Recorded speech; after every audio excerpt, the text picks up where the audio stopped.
The International Court of Justice delivered their ruling in the genocide case against Israel, and it was pretty remarkable. I mean, it paints a scathing review of Israel's atrocities during this war. And most importantly, the most powerful court in the entire world said that it is legally plausible that Israel has been committing genocide. Let's take a look. The court's task is to establish whether the acts and omissions complained of by the applicant appear to be capable of falling within the provisions of the Genocide Convention. In the court's view, at least some of the acts and omissions alleged by South Africa to have been committed by Israel in Gaza appear to be capable of falling within the provisions of the Convention.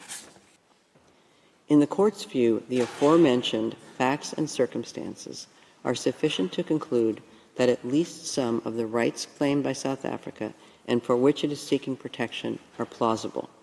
This is the case with respect to the right of Palestinians in Gaza to be protected from acts of genocide and related prohibited acts identified in Article 3, and the right of South Africa to seek Israel's compliance with the latter's obligations under the Convention. Just let that sink in. I mean, the court just said that it's plausible that Israel is committing genocide. And this is not coming from some people on Twitter or some activists. This is coming from the most powerful court in the world. Now, of course, most of the mainstream media instantly downplayed it and tried to paint it as a failure.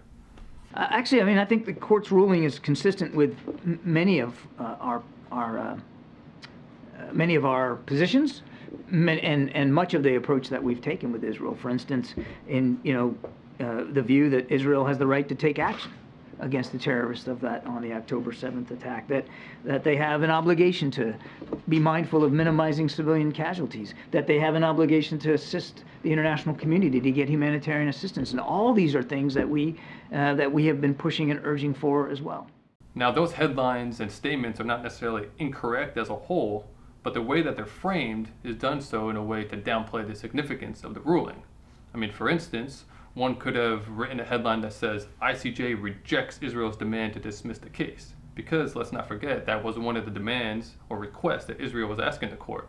And as we're about to see, the court rejected that. The court concludes that, prima facie, it has jurisdiction pursuant to Article 9 of the Convention to entertain the case. Given this conclusion, the court considers that it cannot accede to Israel's request that the case be removed from the general list. During this war, there's been a lot of reports about the devastation being done to the population of Gaza. But up until this point, Israel has characterized those reports as exaggerations coming from biased pundits and biased agencies and biased world public opinion. But what's fascinating about this next clip is that Israel can no longer claim that there's bias, because these reports are now being stated by the American president of the International Court of Justice. The court notes that the military operation being conducted by Israel following the attack of 7 October 2023 has resulted in a large number of deaths and injuries, as well as massive destruction of homes, the forcible displacement of the vast majority of the population, and extensive damage to civilian infrastructure. Recent information indicates that 25,700 Palestinians have been killed. Over 63,000 injuries have been reported. Over 360 housing units have been destroyed or partially damaged. And approximately 1.7 million persons have been internally displaced. Now, this next clip I'm about to show is probably the most vindicating and satisfying, at least for me, because throughout this entire war, Israeli officials have been making dozens of genocidal statements. And of course, Israel has been saying, oh, these statements are not important, don't take them serious. Well, the ICJ completely disagreed. In fact, the ICJ themselves highlighted some of these statements that they used to inform their ruling. In this regard, the court has taken note of a number of statements made by senior Israeli officials.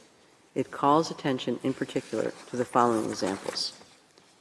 On 9 October 2023, Mr. Yoav Gallant, Defense Minister of Israel, announced that he had ordered a complete siege of Gaza City, and that there would be no electricity, no food, no fuel, and that everything was closed. On the following day, Minister Gallant stated, speaking to Israeli troops on the Gaza border, I quote, "I have released all restraints. You saw what we are fighting against. We are fighting human animals. This is the ISIS of Gaza. This is what we are fighting against. Gaza won't return to what it was before. There will be no Hamas. We will eliminate everything. If it doesn't take one day, it will take a week. It will take weeks or even months. We will reach all places. End of quote. After this, the court found it important to remind people what genocide means. Genocide is a denial of the right of existence of entire human groups, as homicide is the denial of the right to live of individual human beings.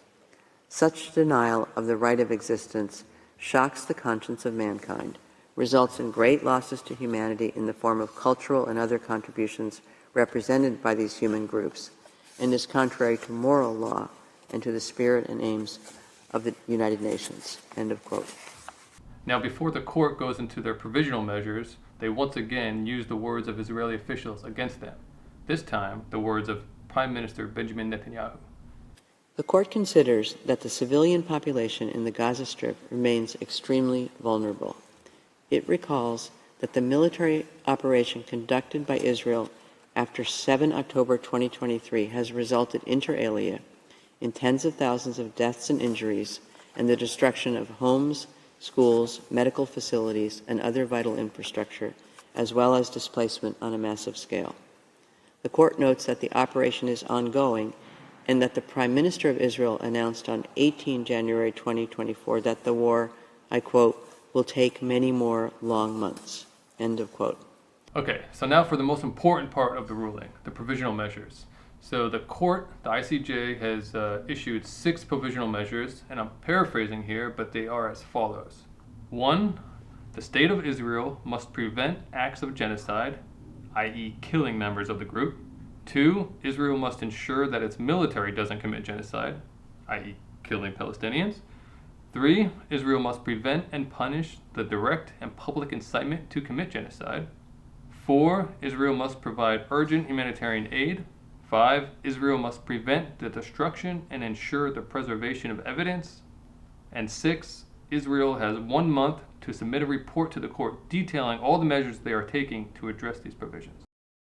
The amazing thing is that these provisions are each voted on separately, and you only need a simple majority to get them passed. So there's 17 judges, you only need 9 votes to get them passed. But in this case, the measures were voted on nearly unanimously. By 15 votes to 2, by 15 votes to 2, by 16 votes to 1, by 16 votes to 1, by 15 votes to 2, by 15 votes to 2, the State of Israel shall submit a report to the court on all measures taken to give effect to this order within 1 month as from the date of the order. So this ruling was historic and extremely significant. It was a profound condemnation of Israel's actions. And this is just the beginning. Now the real genocide trial is going to begin. See you guys next time.